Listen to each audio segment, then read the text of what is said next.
کتاب رحمت قرآن مجید سے جو کلمات میں نے تلاوت کی ہیں ان میں ارشاد فرمایا گیا، ہم نے نصیحت کے لیے اس کتاب کو آسان کر دیا ہے، کوئی ہے جو اس سے نصیحت حاصل کرے، ہماری ہدایت کے لیے، اخروی نجات کے لیے، دنیا کی زندگی کو خوبصورت بنانے کے لیے کتاب اللہ کا نزول ہوا، اور یہ اس کتاب کے نزول کا بنیادی مقصد ہے جس کو عمومی طور پہ ہم فراموش کر چکے ہیں۔ اس فراموشی کے سبب آج ہم دنیا کے اوپر عددی کثرت کے باوجود بھی ذلت اور رسوائی کے گڑھوں میں گرے ہوئے ہیں، لیکن اس کے باوجود جو ذلت، جو نکبت، رسوائی، پستی اور ذوبحالی ہمارا مقدر ہے، ماضی میں اس کی کوئی مثال نہیں ملتی۔ میرے اور آپ کے آقا و مولا حضور نبی رحمت صلی اللہ علیہ وآلہ وسلم نے قرب قیامت کے فتنوں کا ذکر کیا اور اس دور میں آنے والی مصیبتوں کا بیان ارشاد فرمایا، اور کہا کہ ایک وقت آئے گا کہ تمہاری مثال ایسے ہوگی جس طرح بھوکے پلیٹ کے اوپر جھپٹ پڑتے ہیں، تو تم اس طرح لوگوں کی ہوس زدہ نگاہوں کا شکار ہوگے اور لوگ تمہیں اس طرح نوچ نوچ کے کھائیں گے۔ تو صحابہ نے عرض کی، یا رسول اللہ، کیا اس وقت ہم تھوڑے ہوں گے؟ فرمایا نہیں، اس وقت تمہاری تعداد بہت ساری ہوگی، لیکن تم ہوگے جھاگ کی طرح، سیلاب کے اوپر اٹھنے والی جھاگ کی طرح تم بے وزن اور بے توقیر ہوگے، دنیا کے اوپر تمہاری کوئی قدر نہیں ہوگی، تمہیں کوئی پوچھنے والا نہیں ہوگا۔ عرض کی، یا رسول اللہ، اس کا سبب؟ فرمایا تمہیں ایک مرض لاحق ہو چکا ہوگا، اور اس مرض کا نام بھی بتایا، الوہن۔ عرض کی، مل وہن یا رسول اللہ صلی اللہ علیہ وآلہ وسلم، حضور وہن کیا ہے؟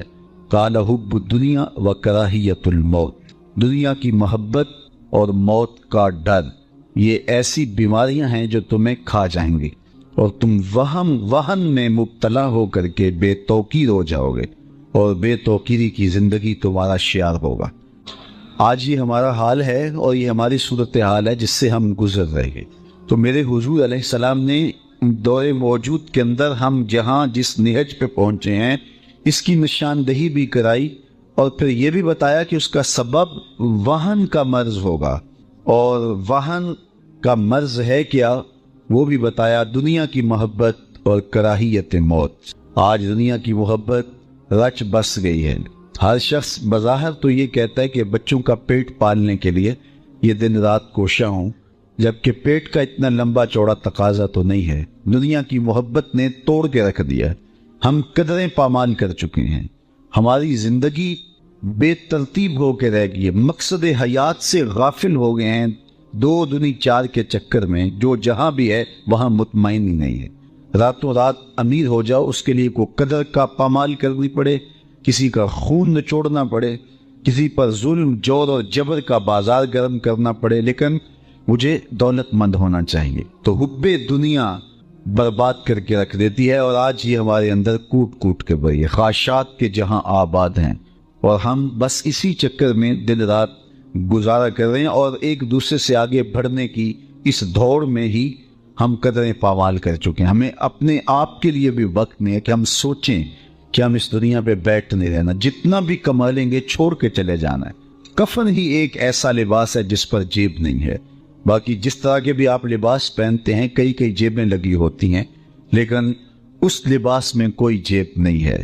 جب بندہ مرتا ہے تو اس کا سارا مال ترکہ بن جاتا ہے، اور بعد میں آنے والے تو کفن بھی میلا نہیں ہونے دیتے، بانٹ لیتے ہیں۔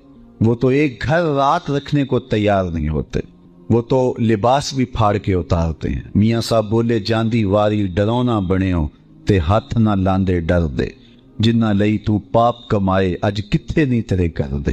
تو زندگی کی مختصر سامانی ہی زندگی کا حسن ہے، لیکن خواہشات نے ہمارے اندر کو نچوڑ کے رکھ دیا، اور ہم صبح سے شام تک ایک ہی دھن میں لگے ہیں کہ ہمارے پاس دولت کے انبار جمع ہو جائیں۔ اچھا، اگر اللہ تعالیٰ کسی کے لیے دولت مقدر کی ہے تو میں اس کا منکر بھی نہیں ہوں، لیکن یہ ہماری ترجیحات میں سے نہیں ہے، اور ہمیں اچھی قدروں کا حامل ہونا چاہیے، لیکن صبح سے لے کر شام تک ہم اسی چکر میں بھاگے پھرتے ہیں۔ جہاں جتنا رہنا ہو وہاں اتنا ہی سامان کرنا پڑتا ہے، مختلف ممالک میں جانا ہو تو میں دیکھتا ہوں کہ ایک چھوٹے سے کمرے میں 10 نوجوان مل کے رہ رہے ہوتے ہیں، خود ہی کھانا تیار کر رہے ہوتے ہیں، خود ہی اپنا لباس دھو رہے ہوتے ہیں۔ تو میں کہتا ہوں پاکستان میں تو آپ کی 2 کنال کی کوٹھی ہے، اتنا بڑا بنگلہ ہے، تو یہاں آپ اتنی تنگی سے زندگی کیوں بسر کر رہے ہیں؟ تو یہاں بھی بڑا سا گھر خرید لیجئے گا۔ تو وہ ہنس کے کہتے ہیں جناب آپ جانتے ہیں یہاں ہم کون سا مستقل رہنا ہے، ہم جہاں مستقل جانا ہے وہاں ہمارا اچھا بنگلہ بن رہا ہے یا بن گیا ہے، یہاں جیسے تیسے ہے گزارا کر لیں گے۔ تو میں نے کہا یہی تو میں سمجھانے آیا ہوں، جہاں جتنا رہنا ہو وہاں اتنا ہی انتظام کیا جاتا ہے۔ تو یہ مختصر زندگی ہے، یہاں جتنا رہنا ہے اتنا انتظام کیا جائے۔ یہ ساری زندگی جو ہم گزارنے آئے ہیں کتنے سالوں پر مشتمل ہے؟ 50 سال، 60 سال، 70 سال، کوئی 100 سال کا ہو تو لوگ تو انٹرویو کرنے آ جاتے ہیں کہ آپ کی صحت کا راز کیا ہے۔ 60-70 سال یہ ساری زندگی، اور آخرت کا ایک دن 50,000 سال کا، 50 سال کا نہیں، 50-100 سال کا نہیں، 50,000 سال کا ایک دن، اور اس کے بعد نہ ختم ہونے والی زندگی۔ موت کو بھی مینڈے کی شکل میں لا کے ذبح کر دیا جائے گا، موت کو بھی موت آ چکی ہوگی، تو یہ کیسی زندگی ہوگی؟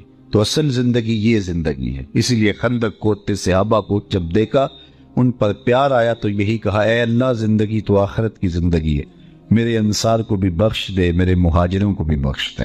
تو اصل زندگی آخرت کی زندگی ہے، لیکن دنیا حلم میٹھا خواب ہے، اور یہاں اس خواب سے بندے کی جب آنکھ کھلتی ہے تو پھر سمجھ آتی ہے، اور خواب میں بندہ ہچکورے لے رہا ہوتا ہے۔ تو ہم ان عجیب کیفیات کے اندر زندگی بسر کر رہے ہیں، جبکہ اصل حقیقی سرمدی اور نہ ختم ہونے والی زندگی آخرت کی زندگی ہے۔ وہ ایک فقیر تھا، تو اس نے بازار میں گزرتے ہوئے لوگوں کو دنیا میں کھوئے ہوئے دیکھا تو اس کے دل میں ترس اور محبت کے جذبات پیدا ہوئے۔ تو اس نے لوگوں کو کہا کہ تمہارے اس رویے سے بڑا ازردہ ہوا ہوں، یہ دنیا ہی سب کچھ نہیں ہے، آؤ میں تمہاری رب سے صلح کروا دوں۔ تو میں نے اس سے بات کی ہے، تو وہ کہتا ہے ان بندوں کو میری دہلیز پہ لے آ، ایک آنسو سے سارے گناہ معاف کر دوں گا، ماضی سارا دھل جائے گا صرف اشک ندامت سے۔ اللہ اکبر۔ تو لوگ اس کا الٹا مذاق اڑانے لگے، تو وہ کھڑا ان کے رویے سے تنگ دل ہو کے رونے لگا۔ اچانک کوئی شخص گزرا تو دیکھا کہ یہ فقیر رو رہا ہے، تو اس نے کہا کہ بابا کیوں رو رہا ہے؟ کسی نے مارا ہے، تنگ کیا ہے؟ اس نے کہا ایسا کوئی واقعہ نہیں ہوا، بلکہ ان کے رویے نے مجھے رلا دیا ہے۔ کیا ہوا؟ کہا ان کو دنیا میں کھوئے ہوئے دیکھا تو میرا خیال ہوا ان کی رب کی صلح کروا دوں، تو وہ تو مانتا ہے، یہی نہیں مانے، تو مجھے ان کی بے حسی پہ رونا آ گیا کہ یہ سمجھتے نہیں ہے 4 دن کی زندگی ہے۔ اگلے دن وہی شخص قبرستان کے قریب سے گزرا، دیکھا کہ وہ فقیر، وہ درویش وہاں قبرستان میں کھڑا رو رہا تھا، تو وہ پھر رو گیا۔ کہا بابا بازاروں میں بھی روتا ہے، قبرستانوں میں بھی روتا ہے، آج کیا مسئلہ ہے؟ کہا میرا مسئلہ کل والا ہی ہے۔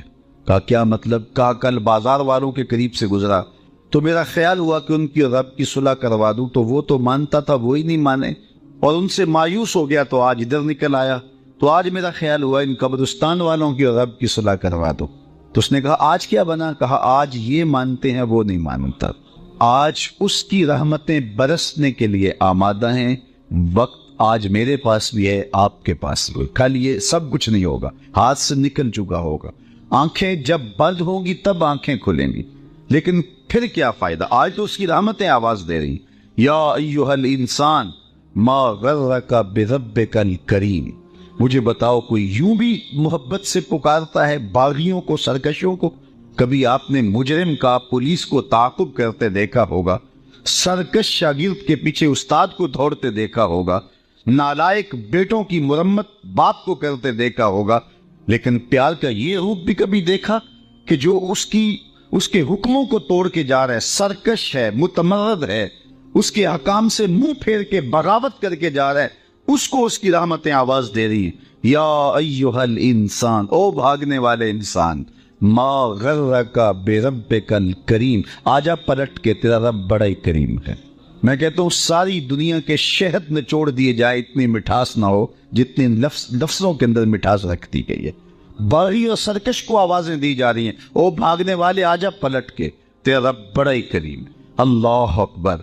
کبھی آپ نے دیکھا ہو کہ کوئی نالائق بچہ گھر چھوڑ کے بھاگ جائے، وہ تو شاید کسی ہوٹل میں برتن مانج کے اپنے پیٹ کی آگ بجھا رہا ہوتا ہے، لیکن ماں کے حلق سے نیچے لقمہ نہیں اترتا۔ باپ پاگلوں کی طرح گھوم رہا ہوتا ہے، اپنے رشتہ داروں کو فون کرتا ہے، اس کے دوستوں کو پوچھتا ہے، وہ نکمہ تمہیں تو نہیں بتا کے گیا۔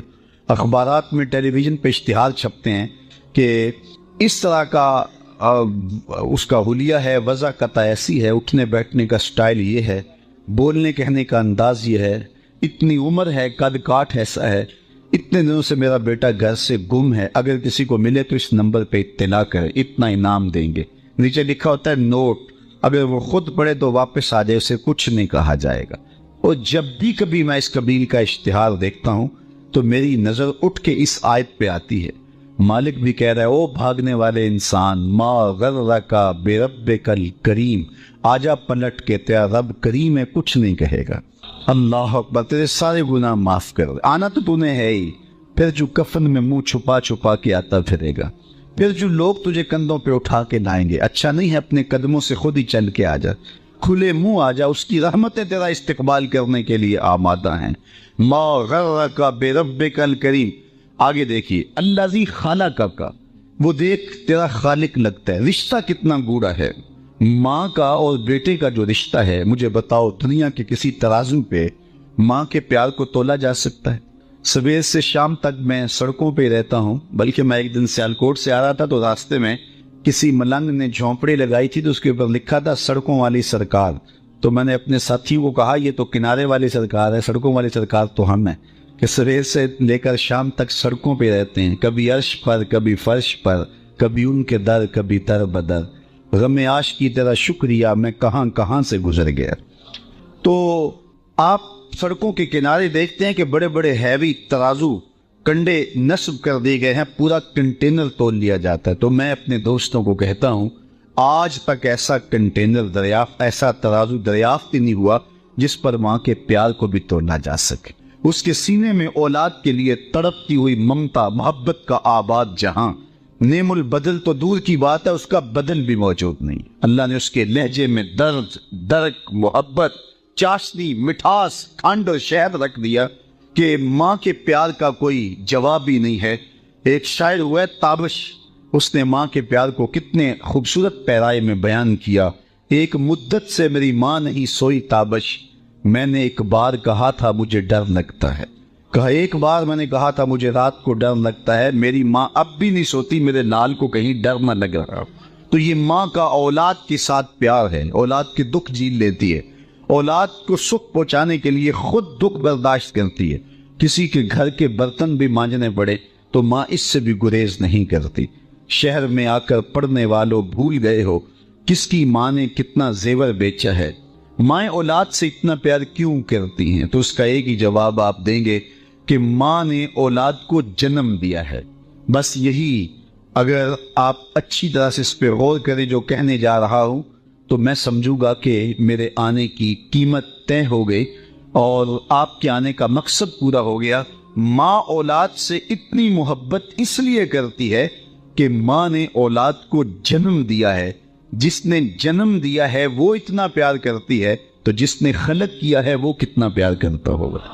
ماں نے جنم دیا ہے، خلق نہیں کیا، تو جنم دینے والی کے پیار کو کسی ترازو پہ نہیں تولا جا سکتا۔ تو خالق ہے جس نے دست قدرت سے بنایا ہے، تو اس کی محبت کا عالم کیا ہوگا۔ تو ماں کی گود چھوڑ کے بچہ بھاگ جائے تو ماں آواز دیتی ہے، پتر آ جا، اتنی ٹھنڈی چھاؤں کہیں سے نہیں ملے گی۔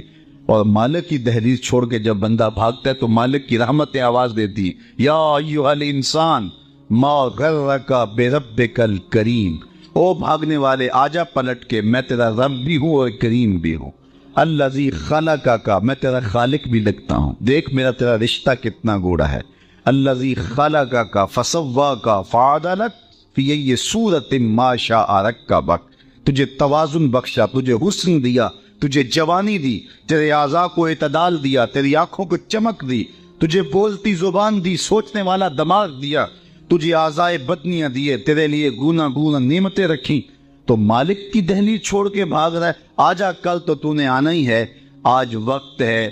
وہ ہمارے دیہاتوں میں کہتے ہیں جب زمین وتر میں ہو نا تو بیج ڈالیں تو جلدی اگ جاتا ہے، اور جب زمین وتر سے نکل جائے تو پھر کوئی فائدہ نہیں ہوتا۔ آج زندگی کی زمین وتر میں ہے، موسم اچھا، پانی وافر، مٹی بھی زرخیز، جس نے اپنا کھیت نہ سینچا وہ کیسا دہقان، آج ساوی نے کھلے راوی نے انج ٹوک نوکھڑے ٹکڑے نہیں۔ یہ روز روز وقت نہیں آتے، وقت پر کافی ہے ایک قطرہ بھی آب خوش ہنگام کا، جل گیا جب کھیت برسا می تو پھر کس کام کا۔ تو آج وقت ہے، فرصت ہے، توبہ کا دروازہ کھلا ہے، سورج ابھی مغرب سے طلوع نہیں ہوا، اس کی رحمتیں برسنا چاہتی ہیں بندے پر۔ ایک حدیث میں آتا ہے، حضور نے فرمایا جب کوئی بندہ توبہ کر کے اللہ کی حضور حاضر ہوتا ہے تو اللہ کتنا خوش ہوتا ہے۔ حضور نے ایک مثال سے سمجھایا، اگر آپ میں سے کسی نے صحرا کو دیکھا ہو تو وہ اس مثال کو زیادہ اچھی طرح سے سمجھ پائے گا، ورنہ مشکل نہیں ہے ہر شخص اس مثال کے مقصود کو سمجھ پائے۔ فرمایا ایک بندہ صحرا میں سفر کر رہا ہے اور اس کے ساتھ اونٹ ہے اور اس کا سارا توشہ پانی، کھانے اور دیگر ضروریات کی چیزیں بھی اونٹ پہ لدی ہیں۔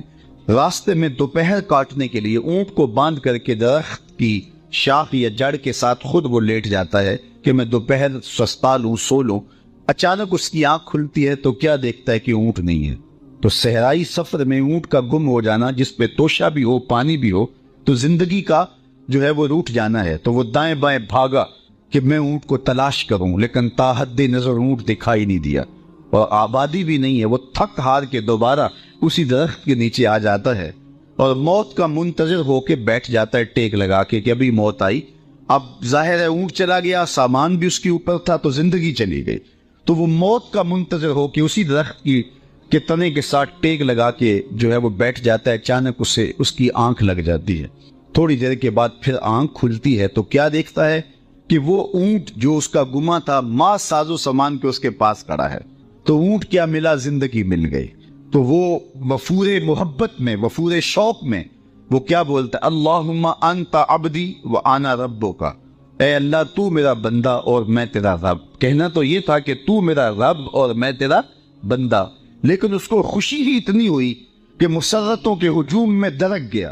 وہ کیا کسی نے کہا نا، کسی کے آنے سے ایسے ہوش اڑے ساقی کے، شراب سیخ پہ ڈالی اور بوتل میں کباب۔ کہنا تو یہ تھا کہ تو میرا رب اور میں تیرا بندہ، لیکن مسرتیں اور خوشیوں کا ہجوم ہی ایسا تھا، جب بھی تیری قربت کے امکان نظر آئے ہم اتنے خوش ہوئے کہ پریشان نظر آئے۔ تو کہا تو میرا بندہ اور میں تیرا رب۔ تو یہ مسرتوں کے ہجوم میں اس کی زبان بل کھا گئی، اپنے پہ کنٹرول نہیں رہا۔ تو یہ مثال بیان کر کے حضور نے فرمایا صحابہ بتاؤ اس بندے کو کتنی خوشی ہوئی کہ زبان پہ بھی قابو نہیں ہے۔ تو صحابہ نے عرض کی حضور حد ہو گئی۔ فرمایا جب کوئی شخص توبہ کر کے اللہ کی دہلیز پہ آتا ہے اللہ اس سے بھی زیادہ خوش ہوتا ہے کہ میرا بندہ میرے حضور آ گیا ہے۔ تو صاحب یا تو ہم نے بیٹھ رہنا ہو تو پھر تو ہم بیٹھ رہے ہیں، لیکن جب پلٹ کے اسی چوکھٹ پہ جانا ہے تو پھر اس وقت کا پچھتاوا کوئی کام نہیں آئے گا۔ آج کا پچھتاوا کل کی بہتری کی ضمانت ہے۔ زندگی کاٹ رہے ہیں، لمحہ لمحہ کاٹ رہے ہیں۔ اگر توبہ کی دہلیز پہ آ جائیں گے، مالک کی رضا کے دائرے میں آ جائیں گے تو یہ دنیا کی زندگی ہماری خراب نہیں ہوتی۔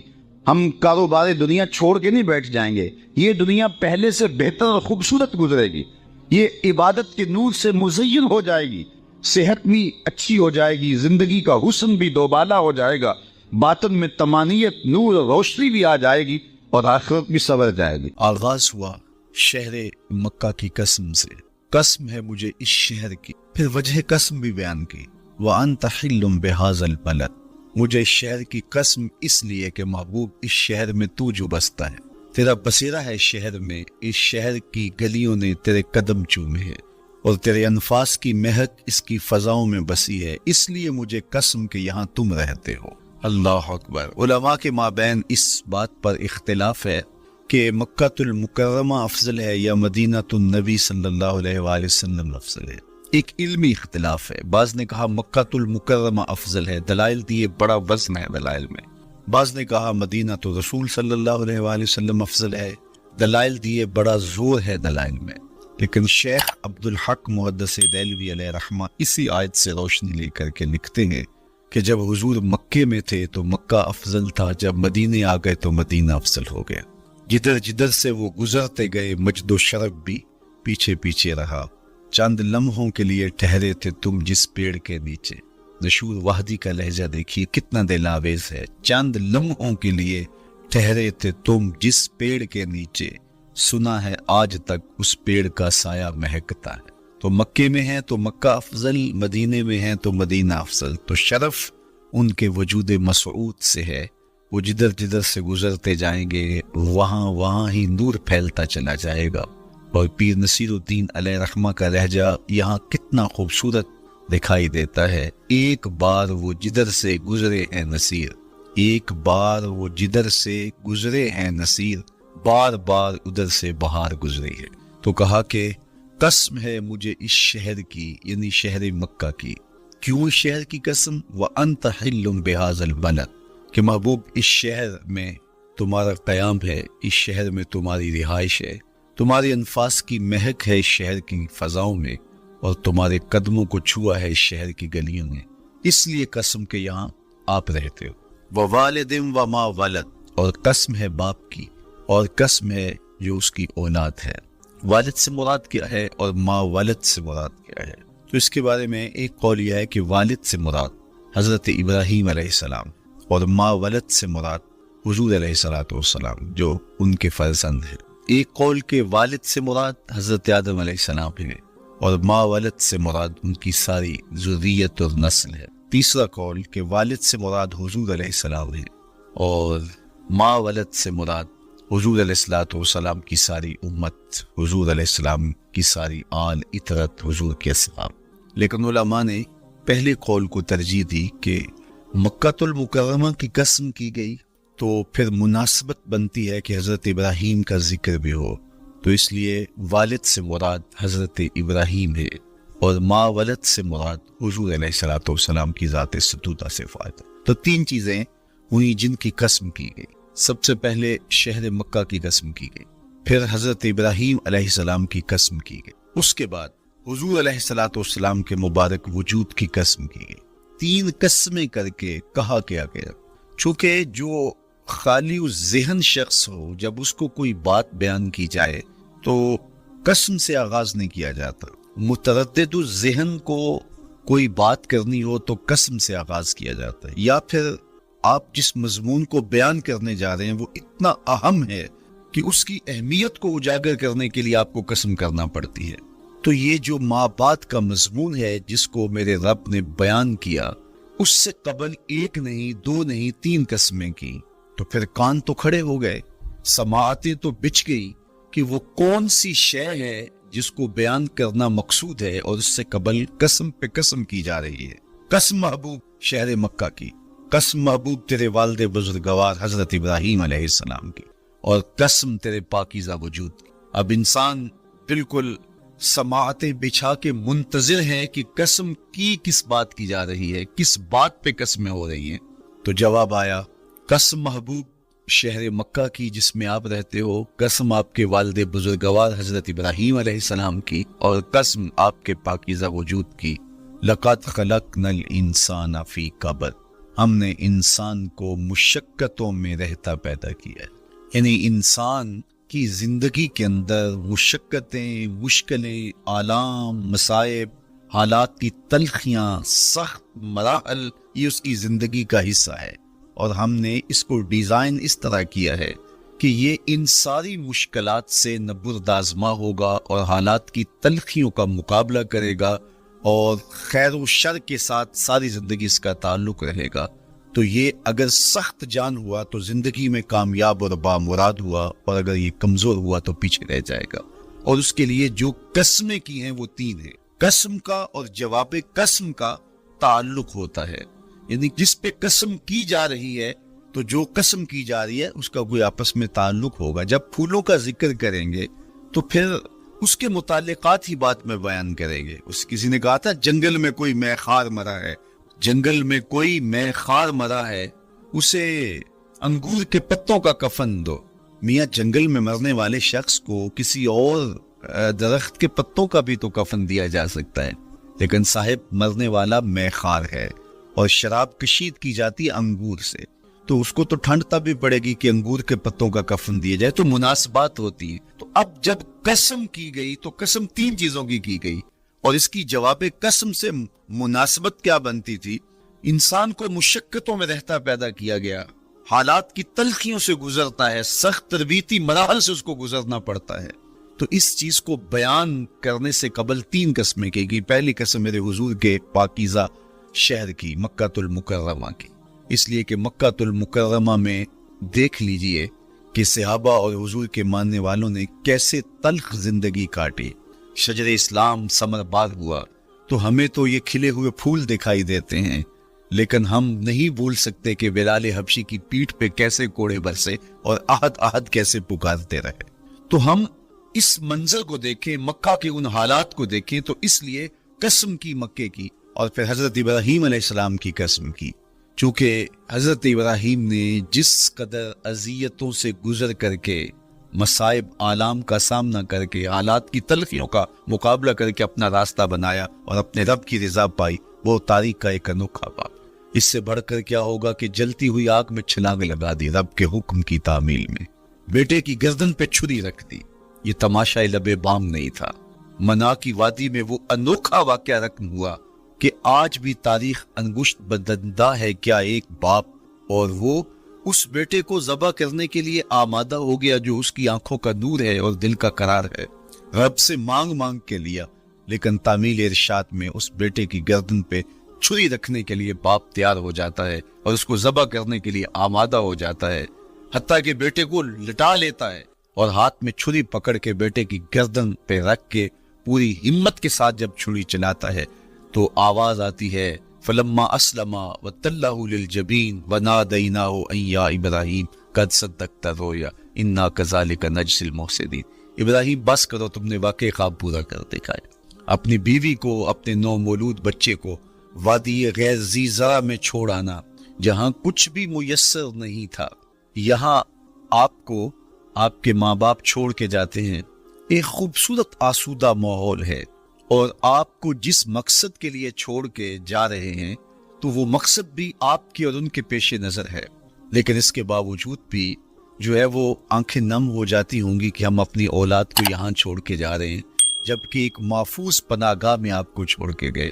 آپ کی تربیت کرنے والا ایک جو ہے وہ توانا طبقہ اور ایک توانا جو ہے وہ سٹاف موجود ہے جو آپ کی فکری، ذہنی، بدنی تربیت کے لیے کوشاں ہیں، لیکن اس کے باوجود بھی والدین محسوس کرتے ہیں لیکن اپنے نو مولود بچے کو وہاں چھوڑ کے جانا جہاں آب و دانہ بھی میسر ہوا۔ مورخ اسلام حفیظ جلندری نے اس وادی کا نقشہ کھینچتے ہوئے کہا، وہ وادی جس میں وحشت بھی قدم رکھتی تھی ڈر ڈر کے، جہاں پھرتے تھے آوارہ تپیڑے بادے سر سر کے، جہاں پر گھاس اگتی تھی، جہاں نہ پھول کھلتے تھے، مگر وہ سرزمین تھی آسماں بھی چھپ کے ملتے تھے۔ تو اس وادی میں چھوڑ کے آنا، حضرت ابراہیم نے جو امتحانات دیے، اس لیے ان کی قسم کی، چونکہ جواب قسم کا تعلق بنتا ہے تو قسم ابراہیم کے پاکیزہ وجود کی کہ جنہوں نے دکھ سہے، تکالیف، آلام گوارا کی، لیکن پائے سوات میں لغزش نہیں آنے دی۔ تیسری قسم میرے حضور کے پاکیزہ وجود کی فرمایا جتنے دکھ مجھے دیے گئے، جتنی اذیتیں مجھے پہنچائی گئیں، اتنی کسی کو نہیں تھی۔ پیدا ہوئے تو حضور کے باپ کا سایہ سر پہ نہیں تھا، پھر اس کے بعد حضور مختلف مراحل سے گزرے، 6 سال کی عمر میں ماں کا انتقال ہو گیا۔ جب راہ حق میں لوگوں کو دعوت رشد و ہدایت دینے نکلے تو جو لوگوں کے رویے تھے اور جو اذیتیں لوگوں نے پہنچائیں وہ ایک الگ باب ہے۔ مکے کی گلیوں سے لے کے طائف کے بازاروں تک جن اذیتوں سے میرے حضور گزرے، ام المومنین سیدہ عائشہ رضی اللہ تعالیٰ عنہ فرماتی ہیں، ایک دن حضور کی بارگاہ میں حاضری تھی تو ہم نے عرض کیا، حضور کیا احد کے دن سے سخت دن بھی زندگی میں کبھی گزرا ہے؟ صحابہ کی نظر میں اس دن سے سخت دن کبھی زندگی میں نہیں آیا، اس لیے کہ جب 70 صحابہ کی لاشیں پڑی تھیں، حضور کے چچا حضرت امیر حمزہ شہید کر دیے گئے، اور نہ صرف انہیں شہید کیا گیا، ان کا مسئلہ کیا گیا، اعضائے بطنیاں کاٹ دیے گئے، ناک کاٹ لی گئی، زبان کاٹ لی گئی، بدن چیر کے کلیجہ نکالا گیا، اور پھر ان اعضاء کا ہار پرویا گیا، اور ہندا نے گلے میں ڈال کے رقص کیا، آنکھوں میں نیزے چبھ ہوئے گئے۔ تو یہ دردناک دن تھا۔ تو حضور کے سر انور پہ سفید رنگ کی پٹی بندھی تھی اور چشمان رحمت میں آنسو تھے، اور بار بار فرماتے تھے ما فعل امی، میرے چچا کی کہانی سنا۔ تو یہ دردناک دن تھا جو صحابہ نے اپنی آنکھوں سے دیکھا۔ تو انہوں نے کہا، حضور کیا احد کے دن سے سخت دن بھی کبھی زندگی میں آیا؟ ان کا خیال تھا کہ حضور فرمائیں گے ہاں یہ میرا زندگی کا مشکل ترین اور سخت ترین دن تھا، لیکن حضور نے فرمایا ہاں عائشہ، جب طائف کے بازاروں میں تیری قوم نے مجھے پتھر مارے تو یہ دن احد کے دن سے بھی سخت۔ حضور ان کے 3 سرداروں کے پاس پیغام حق لے کے گئے، لیکن انہوں نے آگے سے جو رویہ اختیار کیا وہ اتنا اذیت ناک تھا۔ حضور نے فرمایا کہ ٹھیک ہے، میں تمہاری خیر خواہی کا جذبہ لے کے تمہارے تک پہنچا ہوں، تم نے میری دعوت کو قبول نہیں کیا، تمہاری مرضی، تمہارا مقصود، چلو اب یہ بات میرے اور تمہارے درمیان رہنی چاہیے، اس بات کو راز رہنا چاہیے، اہل مکہ تک یہ بات نہ پہنچے۔ انہوں نے کہا ہم کیوں راز رکھے، بلکہ اوباشوں کے ہاتھ میں پتھر دے دیے، اور حضور جب واپس ہونے لگے تو وہ حضور کے پاؤں پہ سنگ سے نکل، حضور اپنا ایک پاؤں اٹھاتے تو دوسرے پاؤں پہ مارتے، شدت درد اور احساس کرب سے حضور بیٹھ جاتے تو ان کے غنڈے دائیں بائیں سے بڑھتے اور کندھوں سے پکڑ کے حضور کو اٹھاتے اور مشق سنزنی کرتے، نالین خون سے بھر گئے، لخت لخت زخمی ہوا۔ اللہ اکبر، کیا دردناک لمحے تھے، کیا تکلیف بری گھڑیاں تھی۔ تو کہا کہ جب طائف کے بازاروں میں تیری قوم نے مجھے پتھر مارے تو یہ دن احد کے دن سے بھی سخت تھا۔ اچھا، جب حضور پر اس طرح آلام و مصائب ٹوٹ پڑے تو حضور کے ساتھ جو صحابہ تھے انہوں نے کہا حضور ان کے لیے بد دعا کر دیجیے، تو میرے حضور بولے میں رحمت بن کے آیا، میں رحمت بن کے آیا ہوں۔ اللہ اکبر، ان کا تقاضا پہم بڑا تو حضور کے ہاتھ اٹھ گئے، اور پھر حضور نے جو کہا سنیے، اللہم اہد قومی فإنہم لا یعقلون، اے اللہ میری قوم کو ہدایت دے دے، یہ مجھے جانتے تھے، اگر جانتے تو ان کا میرے ساتھ یہ رویہ نہ ہوتا۔ تو پتھروں کے جواب میں دعائیں دینا پیغمبروں کا حوصلہ ہو۔ اللہ اکبر، مورخ اسلام فی جلندری نے کیا خوبصورت پیرائے میں نقشہ کھینچا کہ حضور ہاتھ اٹھا کے دعا مانگ رہے ہیں، الہی کرم کر کو سارے طائف کے مکینوں پر، الہی پھول برسا ان پتھروں والی زمین۔ تو حضور نے دکھ سہے، تکلیفیں سہی، اب 3 قسمیں کی، شہر مکہ کی قسم جہاں حضور کے صحابہ نے تکلیفیں سہی، اس شہر کی گلیوں میں انہیں گھسیٹا گیا اور ان کو کچی کھالوں میں لپیٹ کے دھونیاں دی گئی، انہیں اذیت ناک مراحل سے گزارا گیا۔ حضرت ابراہیم مشکل سے مشکل زندگی کاٹی اور رب کی رضا جوئی کے لیے کوشاں رہے، اور میرے حضور نے سخت ترین اذیتوں، مقاومتوں، مخالفتوں اور تکلیفوں کا سامنا کیا۔ تو ان 3 چیزوں کا حوالہ دے کر، ان 3 چیزوں کی قسم کر کے اب انسان کو بتایا جا رہا ہے کہ تم مشکلات سے تمہیں گزرنا پڑے گا، حالات کی تلخیاں تمہیں سہنی پڑیں گی، کسی مرتبے تک پہنچنے کے لیے تمہیں پھر تکلیفوں کی راہ اختیار کرنی پڑے گی۔ تو کون ہوتے ہو؟ میرا محبوب ہو تو تکلیفیں وہ بھی اٹھائے، 2 جہاں کا مالک ہو اور طائف کے بازاروں میں اس کے پاؤں پہ بھی پتھر پڑیں، اور کونین کا سردار ہو اور ان کے اوپر اوجری ڈال دی جائے، کائنات کا مالک ہو اور ان کو مکے کی گلیوں کے اندر ان کے گلے میں عقبہ بن نبی معید کپڑا ڈالے اور تاؤ دے، تو کیا ان مشکلات سے تم بچ سکتے ہو؟ جب تم کسی منزل تک پہنچنا چاہتے ہو تو پھر یہ حوالے ماضی کے دیکھ لو، 3 قسمیں کر کے اس حقیقت کو بیان کیا۔ ابراہیم علیہ السلام کے وجود کو دیکھ لو، حضرت مصطفیٰ کریم علیہ السلام کی ذات ستودہ صفات کو دیکھ لو، اور مکے کی گلیوں میں صحابہ کے ساتھ جو ظلم و جبر ہوئے اور انہوں نے جو مصیبتیں اور مشقتیں کاٹی وہ ساری دیکھ لو۔ تو 3 قسمیں کھا کر کے کہا کہ بے شک انسان مشقتوں میں رہتا پیدا کیا گیا ہے، اس لیے قافلہ انسانی کے وہ افراد جو کسی منزل کے متلاشی ہوتے ہیں، جو جستجو کی زندگی بسر کر رہے ہوتے ہیں، ان کو پھر مشکلات سے گزرنا پڑتا ہے اور حالات کی تلخیاں ان کو گوارا کرنا پڑتا ہے، کشاکشی حیات سے ان کو ٹکرانا پڑتا ہے، اور ان کو آگے بڑھنے کے لیے ان کو تکلیفوں سے گزر کر کے، جان کو سل مراحل سے گزر کر کے پھر منزل کی طرف عازم سفر ہونا پڑتا ہے۔ کیا میں نے اس خاکدان سے کنارہ جہاں رزق کا نام ہے آب و دانا، پلٹنا جھپٹنا جھپٹ کر پلٹنا، لہو گرم رکھنے کا ہے ایک بہانہ، پرندوں کی دنیا کا درویش ہوں میں کہ شاہی بناتا نہیں آشیاں۔ تو زندگی مشکل مراحل سے گزر جانے کا نام ہے۔ اقبال نے کہا تھا ہے شباب اپنے لہو کی آگ میں جلنے کا نام۔ یہ زندگی آسان نہیں ہے، یہ حالات کی تلخیوں کا مقابلہ کرنے کا نام ہے، یہ ضبط نفس کا نام ہے، یہ اپنے من کی تربیت کا نام ہے۔ حضرت امام رازی سائت کریمہ کے تحت لکھتے ہیں کہ جب بچہ شکم مادر میں ہوتا ہے تو وہ 3 پردوں میں ہوتا ہے، ایک جھلی کا پردہ، ایک رحم مادر کا پردہ اور ایک پیٹ کا پردہ۔ تو 3 پردوں میں وہ بیچارہ بڑی عجیب سی حالت میں ہوتا ہے. یہ اس کا پہلا مرحلہ ہے تخلیق کے بعد. اس کے بعد پیدائش کا دوسرا مرحلہ ہے. یہ زچہ بچہ دونوں کے لیے موت و حیات کے مرحلے ہو. اس کے بعد وہ پیدا ہوا اس دنیا پہ آیا تو اس کی مشکل کیا ہے؟ زبان ہے بولنا نہیں جانتا, دیکھتا ہے پہچان نہیں سکتا, سنتا ہے سمجھ نہیں سکتا, ہاتھ ہیں پکڑ نہیں سکتا, ٹانگیں ہیں چل نہیں سکتا. کتنی مشکل بن گئی. یہ سب کچھ چیزیں ہونے کے باوجود بھی وہ بے بس دکھائی دیتا ہے. اس کو دودھ مانگنے کے لیے بھی رونا پڑتا ہے. تو یہ ایک مرحلہ تھا. پھر آہستہ آہستہ اس نے بولنا سیکھا, ایک ایک حرف کر کے لفظ جوڑ کے وہ جملے مکمل کرتا رہا. آج تو زبان کا طوطی بولتا ہے, آج تو بات کرے تو جو ہے وہ ماحول تھم جاتا ہے.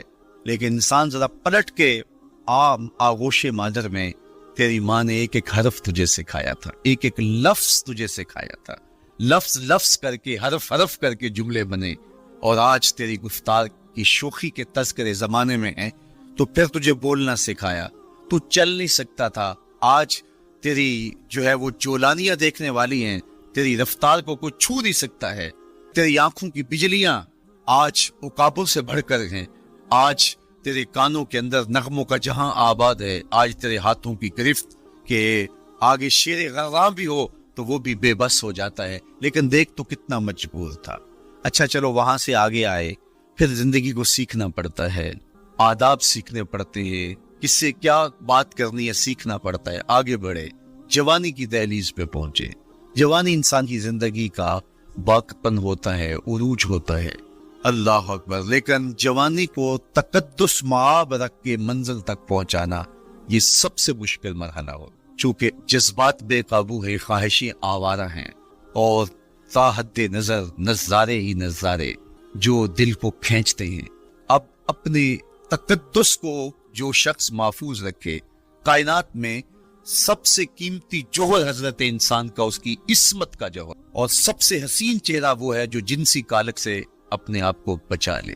تو جوانی ہو, باقپن ہو, اور پھر اپنی خواہشات کو بے قابو نہ ہونے دیا جائے, سب سے مشکل مرحلہ پوری زندگی میں یہ آتا ہے. کسی نے کہا تھا کتاب زیست کا ایک اور باب بیت گیا, شباب بیت گیا, ایک عذاب بیت گیا. تو شباب کا ختم ہونا اور اس کو خیریت سے منزل تک پہنچنا, یہ کتنا بڑا مشکل مرحلہ ہوتا ہے. جس کا جوانی میں باطن کا چہرہ مسخ ہو جاتا ہے اور جنسی کالک سے جو چہرہ آلودہ ہو جاتا ہے, اس کا عفت کا دامن داغدار ہو جاتا ہے. تو اس لیے وہ چہرہ تاباں ہے, وہ چہرہ روشن ہے, وہ چہرہ منور ہے جو اپنے آپ کو کالک نہیں لگنے دیتا اور اپنی عصمت کی حفاظت کرتا ہے. میرے حضور نے بے ارشاد فرمایا, سبعۃ یظلھم اللہ تعالی فی ظلہ یوم لا ظل الا ظلہ. 7 اشخاص ایسے ہیں قیامت کے دن جب کوئی سایہ نہیں ہوگا, اللہ ان کو اپنے عرش کا سایہ عطا کرے گا. ان میں سے پہلا شخص امام عادل حکمراں, دوسرا شخص وشاب نشأ فی عبادت اللہ, وہ جوان جس کی جوانی اللہ کی عبادت میں بسر. تیسرا وہ شخص ورجل قلبہ معلق بالمساجد, وہ شخص جس کا دل مسجد میں لگتا ہے, مسجد میں جمتا ہے. اور چوتھا شخص ورجل دعتہ امرأة ذات منصب وجمال فقال انی اخاف اللہ, وہ شخص جس کو دعوت گناہ ملی اور حسن قدموں میں بچھنے کے لیے بےتاب ہوا, اور اس نے کیا کہا, انی اخاف اللہ, میں اللہ سے ڈرتا ہوں, میرا اللہ مجھے دیکھ رہا ہے. میرے حضور نے فرمایا قیامت کے دن جب کوئی سایہ نہیں ہوگا, اللہ اس کے اوپر اپنے عرش کا سایہ تان, جو اپنی عصمت کے جوہر کو بچا گیا. تو یہ ایک مشکل مرحلہ تھا, اپنی جوانی کے تقدس کی حفاظت کرنا. میرے حضور نے ارشاد فرمایا انا حبیب اللہ, میں اللہ کا حبیب. جو جوان جوانی میں توبہ کرتا ہے وہ بھی اللہ کا حبیب ہے. کتنا بڑا اعزاز ہے اور کتنا بڑا کمال ہے جو شخص کو ملتا ہے جو جوانی میں اپنی عصمت کے تقدس کی حفاظت کرتا ہے, اپنی آبرو پہ پہرا دیتا ہے, اپنی نظروں کی حفاظت کرتا ہے, اپنی سوچوں کو آوارہ نہیں ہونے دیتا, اپنی خیالوں کو بھٹکنے نہیں دیتا, اپنی خواہشات کو بے قابو نہیں ہونے دیتا. تو یہ مشکل ترین لمحہ. اس کے بعد امام راضی کہتے ہیں اب شادی کا مرحلہ ہوا, تو پہلے خود اپنی ذمہ داری تھی, اب کسی کا بوجھ بھی اٹھانا پڑا, یہ اگلی مشکل آ پڑی. پھر بچے ہوئے تو پھر اپنی زندگی تو ختم ہو گئی, پھر ساری زندگی, پھر بڑھاپے میں چلے جائیں, ارذل العمر تک چلے جائیں, یہ ساری زندگی مشکلات. لقد خلقنا الانسان فی کبد. تو ہمیں عملی طور پہ مشکلات کے مقابلے کے لیے تیار ہونا چاہیے. دیکھیے ہم جب شکار کرنے جاتے ہیں اور وہ خطرناک جنگل ہو جس میں شیر، بھیڑی اور دیگر جانور بھی ہو، تو پھر ہم حفظ ما تقدم کے طور پہ سب کچھ ساتھ لے کے جاتے ہیں اور